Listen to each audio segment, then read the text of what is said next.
Hey y'all. I am going to be reading chapters 13 and 14 today. Yesterday we saw that Moon had made it to the boys' home. He had met some of the boys, and I had you guys thinking about what Moon would be like when he met the other boys. And we discussed it. We talked about how Moon doesn't seem intimidated by them. In fact, he has stood up to the biggest boy there. His name was Hal. And he met another boy named Kit that is really little, almost looks like sick looking. He went to Mr. Jean's room or office and got his supplies to go to school the next day. They have school right there in the boys' home. There's like trailers behind it. So he's going to be going to school, like to his classes. And he's still, the thing that we were paying attention to yesterday also was that he is paying attention to his surroundings. He's looking at what doors lock. He's looking at even the windows, how the windows have wire through them. Our windows at school, not the windows that are on our wall, but our door window. If you look at it next time we come to school, they have this wire-looking thing inside it. It's just an added protective layer that if someone were to try to break in and they break that glass, it's not as easy as just breaking the glass and moving the glass away. You've got that wire inside that's holding stuff in place. Then you would have to take the wire away. So he's paying attention to all of his surroundings. All right, we're going to get started. Chapter 13 and 14. Chapter 13. Mr. Jean woke us up by beating on the door just after daybreak.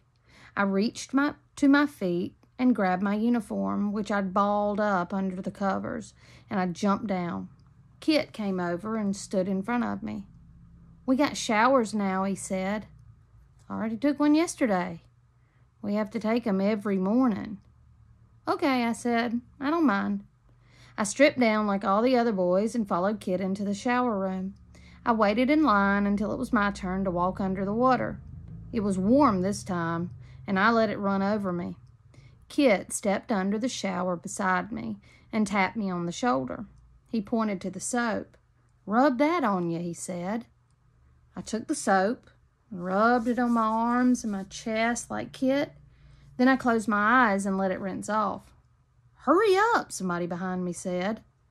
Kit tapped me on the shoulder again and I opened my eyes. "Come on," he said. "The breakfast bell's going to ring soon." Now remember what he did yesterday when he ate. Remember how he was like, "Oh my gosh, this is the best food." He kept eating and eating and eating. And he ate so much that he made himself sick. Here comes breakfast. Let's see if he does it again. We wrapped ourselves in towels and returned to our bunks. I grabbed my uniform off the floor where I'd left it. "We got lockers, you know," Kit said. "I know, I put some books in there." "You're supposed to keep your clothes in it, too." "I don't care. I'm not going to be here long enough to need a place to put my clothes in." "Can I come with you?" "I don't care who comes." "Where are you going?" "Alaska." Kit's eyes grew wide. Man! I zipped my uniform and sat on the edge of the bottom bunk. "Gonna find more people that don't like the government." "Are there lots of them up there?" "That's what Pap said." "Why do you hate the government?" I thought for a second. "Because they never gave me anything," I said, "and they think we owe them something." "Sounds like it'd be fun to live on your own." "Then you should come with me." "How are we going to get out of here?" "I don't know yet." "Where's Mr. Carter?" "He comes at lunch and leaves at midnight." "Good. I think he might be able to outrun me." "Is Mr. Jean here the rest of the time?" "He lives in here. His house is connected to the back of the building." Mr. Jean walked into the room again and crossed the floor. He opened the door to the play yard and Hal came in. Remember where Hal had been? Remember how he got in trouble for fighting with Moon, and Mr. Carter made Hal sleep outside. Remember, it's cold outside. So Mr. Jean walks into the room again and crossed the floor. He opened the door to the play yard, and Hal came in. His clothes were dusty, and his hair was cow-licked over to one side. He glared at me as he walked to his bunk. "You're in for it now," Kit said. Mr. Jean watched Hal. "We don't want any more trouble out of you, Hal. You hear?" Hal didn't answer. "Hal, don't make us punish you again." "I hear you," Hal said. Mr. Jean shook his head and walked out of the room. Hal spun around and looked at me. "I'm going to get my chance at you," he whispered. "All right," I said. Hal glared at me for a second longer, and then he headed for the showers. I stood and followed Kit to the dining hall. We sat next to each other and ate a breakfast of eggs, bacon, toast, grits, and orange juice. They always have food this good? Most people don't think it's so good. Well, I think it's the best food I've ever had. It's better than jail. Excuse me. It's better than jail. Don't eat too much again. I'm trying not to, but it's hard. I've never had people cooking me all I could eat. Miss Broomstead walked up to our table and gave Kit a small cup with a white tablet in it. Kit dumped the peel on his tongue and washed it down with water. "What's that?" "It's my medicine." "How often do you take it?" "Every day." "What does it do to you?" "It helps me stay well. I won't need it much longer." He shrugged, then he asked, "What trailer are you in for class?" "Number 2. "Me too." "Are they going to make you cut your hair?" I nodded with my mouth full. "Well, how'd you cut it when you lived out in the forest?" I chewed fast and swallowed. Pap jammed his hat down over my head and burned around the edges with a candle. "Did that hurt?" "No, but it stunk real bad." "You didn't have scissors?" "Yeah, we had scissors. We had most everything you'd need to cut and sew things. Sometimes he'd cut my hair with scissors when it got too thick." "Do you know how to sew?" "I can make some beaver breeches that'll keep rain and stickers off. I made my own deerskin hat." "I've always wanted a coonskin hat. Is that like it?" "Yep, tail and all. As soon as I get out of here, I'll get a deer and make you and me one." Kit smiled. I could tell he was thinking about the deerskin hat. I caught myself eating too fast again and set my fork down. I heard laughing and looked up to see Hal coming into the dining hall. His hair was wet, and he smelled like he didn't care that he smiled like he didn't care that he'd gotten in trouble. He didn't look at me, but he sat down with another group of boys across the room. "What'd he do to get in here?" I asked Kit. "Most people didn't do anything. Most of us just don't have parents. I think Hal's got parents, but they won't let him stay with them." "The government?" "Yeah." "How come?" "I don't know." "Well, what about you?" I asked. I didn't ever know my parents. "You lived here your whole life?" "No, I've lived lots of places," he said. "I saw on the news that your daddy died. What about your mama?" "Oh, she died when I was little. I don't hardly remember her. Sometimes yellow finches remind me of her." Kit thought about that for a minute, then went back to his breakfast. Before long, Mr. Jean told us to go to our lockers and get our things for school. I said goodbye to Kit and headed for the kitchen. Not far from the servant's slot was a door of the same thick wire that made up the rest of the kitchen wall. I walked through that door and saw Miss Broomstead making a list at a small table in the back of the kitchen. When she saw me, she stood and pointed to the direction I'd come from. "Nobody steps in this kitchen without me knowing about it first," she said.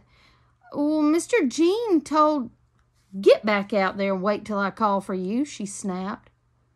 I did what she said and returned to the dining hall. In a few minutes, she appeared again and motioned for me to follow her through the kitchen. We ended up in a small room with no windows and boxes of food stacked against the wall. At the opposite end of the room was a steel door with no alarm signs. Miss Broomstead grabbed a metal chair and set it out for me. She motioned for me to sit, then got beside me and pulled scissors from her apron pocket. "You that boy that lived in the forest, aren't you?" "Yes, ma'am." "They say you're mean." "I'm not mean." "Well, that's good. You sit still and stay that way." "Okay." "I ain't ever seen such hair," she said. "Me and Pap wear it long in the winter to keep warm. We wear it short in the summer so bugs won't get in it and so we keep cool." She got behind me, and I felt her fingers moving through my hair and gathering it. "Better not be any bugs in there now," she said. "There's nothing living in there." I heard the scissors snipping, and I felt my hair getting tugged. Miss Broomstead smelled like something in Mr. Abbracotto's store. I was trying to figure out what it was when the steel door opened from the outside, and a man entered the room carrying a box. "Where you wanted?" he asked. Mrs. Broomstead put the scissors back in her pocket and showed the man a place to put the box. "You do haircuts too?" he asked her. She frowned. "Seems like I do most everything around here. What else you have for me?" "Milk, eggs, flour, cheese, peanut butter. We got some boxes of mashed potatoes we'll bring later." Miss Broomstead waved her hand in the air. "Just put it wherever and I'll arrange it all later. I got too much to do right now." "Yes, ma'am. And don't forget to pull that door shut when you leave." The man continued to bring boxes of supplies through the door while Miss Broomstead finished my haircut. When she was done, she brushed her palms against her sides and told me to put my chair against the wall, get my books and jacket from my locker, and get to my classroom trailer. On the way back, I rubbed my hand over my new haircut and buzzed with excitement. Short hair was fine with me. I'd just discovered a piece of my escape plan. Now think about what he means by his escape plan. Usually in a jail, the doors, if you open them without permission, whatever, if you don't have a code, when you open that door, an alarm will sound, right? That's how they know that somebody's trying to escape. This door in the kitchen doesn't have an alarm. And that guy that was delivering stuff, he just walked in. She didn't have to unlock it or anything. He just walked through that door. No alarm, and he was able to walk through. So Moon, I almost called him Hal. Moon is putting all those plans in his head so that when it comes time for him to escape, he knows exactly what to do. He's a smart kid. All right, chapter 14. I was 15 minutes late for my class when I walked into the trailer. There were 8 boys in the 10 and 11-year-old age group, and they laughed when I came in. I felt my new haircut and smiled back at them. Miss Crutcher stood at the front of the room before the chalkboard and waited for me to find a chair. She was young and pretty, with her hair pulled into a ponytail. "Everyone get quiet," she said. "This is our new student, Moon Blake." "They all know me," I said. "Very well, Moon. I'm Miss Crutcher. Why don't you go ahead and sit down and tell us all about yourself?" I sat in the chair and put my books on top of the desk. Everyone was staring at me, and I felt jittery. You know what that is? Everybody's staring at him, and he felt jittery, like he's got the jitters. This is kind of like the jitters. See my hand shaking? Jittery means kind of nervous. We had another word that was anxious. That's kind of how he's feeling. Everybody's staring at him. What do you want to know?" "Well, where are you from?" Everyone started to laugh again until Miss Crutcher held up her hand for them to be quiet. Like this. "The forest," I said. She got a surprised look on her face. "The forest?" "Yes, ma'am." "Let's don't be silly, Moon." "Oh, he is from the forest," Kit said. "He's the one on TV." Miss Crutcher put her hands on her hips and narrowed her eyes at me. That's narrowing. Narrowed her eyes at me. They sure did clean you up, she said. Well, I took 3 showers. I got my hair cut by Miss Broomstead. Miss Crutcher walked to my desk and looked down at my school books. When was the last time you attended school? She asked suspiciously. This is my first time. The other kids began laughing again as Miss Crutcher's eyes grew wide. She turned in a circle with her finger to her lips as they grew quiet. Well, she continued, we got our work cut out for us. Do you know how to read? I nodded. Yeah, I read to myself and write, and I know most anything you can ask me about animals. Pap said he taught me more than I'd ever get at school. Very well. Why don't you help us out by turning to your reader to page 67 and reading the first page to us? Okay, I said. I opened the book to page 67. Do you mind reading out loud from the front of the room? No, I don't mind reading from anywhere. I went to stand before the chalkboard and read about a boy and his yellow dog. I enjoyed the story and smiled as I read it. When I was done, Miss Crutcher nodded. That was very nice, Moon.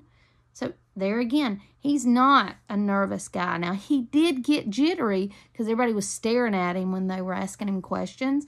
But to read, did he get nervous? She didn't ask him just to read from his desk. She even asked him to get in the front of the room and read. Did he get nervous?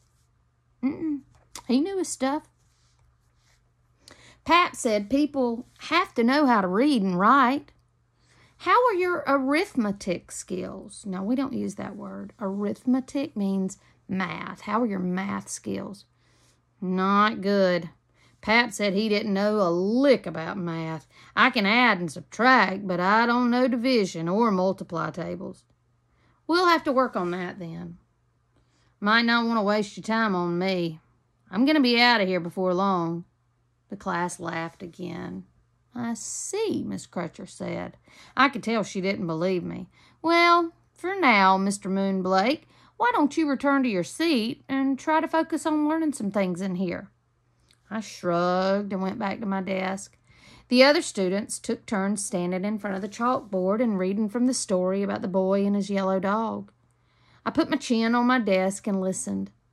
When reading period was over, we worked in our arithmetic books. Miss Crutcher told me to follow along as best as I could. She scribbled multiplication tables on the blackboard, and I thought they made no sense. I thought they made no more sense than turkey scratch. After a while, it began to rain outside. Miss Broomstead brought in a box of sandwiches and drinks so that we could have lunch in the classroom and didn't have to get wet and track mud into the dining hall.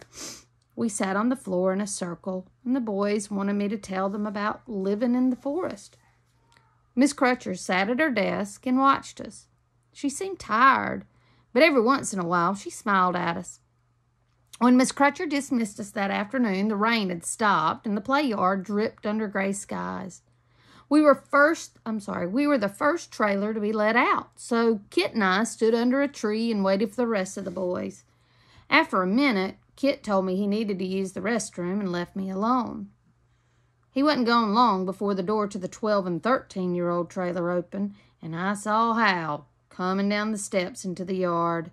He saw me immediately and began walking toward me with some of the other boys following. His eyes searched for a stick, but there were none nearby. Hal was walking faster, and he seemed to have something in mind for me. I stood up and got into my fighting stance. He never stopped walking, but stomped right up to me and swung his fist. Well, I ducked and felt his hand lift the hair on my head. While I was crouched down, I hit him as hard as I could in the crotch. Then I covered my face with my hands and started rolling across the ground. When I looked up, I could see the other boys standing around Hal. He was lying on his side and moaning. He came running and grabbed my arm to help. Kit came running and grabbed my arm to help me. I stood and brushed off my pants and pulled the pine needles from my hair. You better get up, Hal, I heard somebody say. Here comes Mr. Carter. But he didn't get up. When Mr. Carter broke through the crowd, Hal was still moaning and holding his crotch.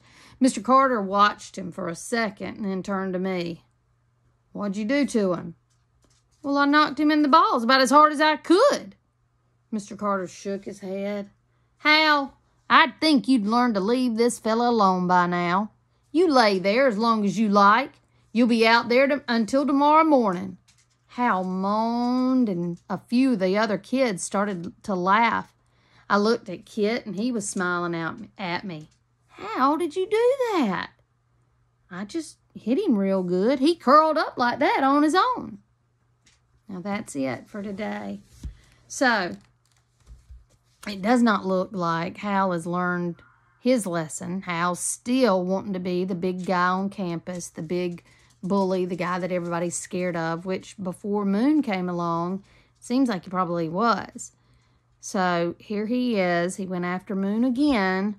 Moon got him, but Mr. Gene is not believing that Hal is innocent. So now Hal has to go back and sleep outside again that night. Moon, a big thing that Moon got in this chapter, or these chapters, is there's a step to his plan of escaping. So he's keeping all this kind of in his head of how he can get out of there. And where does he want to head? Remember? He wants to head to Alaska. He is a smart boy, don't get me wrong. But there's some things that he does not understand. And I don't know if you guys do, but you need to look up. Obviously you have something to look up, like on the internet. Look up how many miles it is from Alabama to Alaska. And if you were to walk that, sometimes you can look on apps like Waze or MapQuest or things like that, and you can put in, if you were to walk that distance instead of drive it, how long it would take you. I'm telling you guys, once you see how many hours, days it takes, you would realize that this is nearly impossible for him. And I don't think he realizes how impossible walking to Alaska is. Remember how he said, Alaska, you have to go through Canada. It's almost nearly impossible to walk. Okay? All right. I'll see you guys tomorrow. Bye.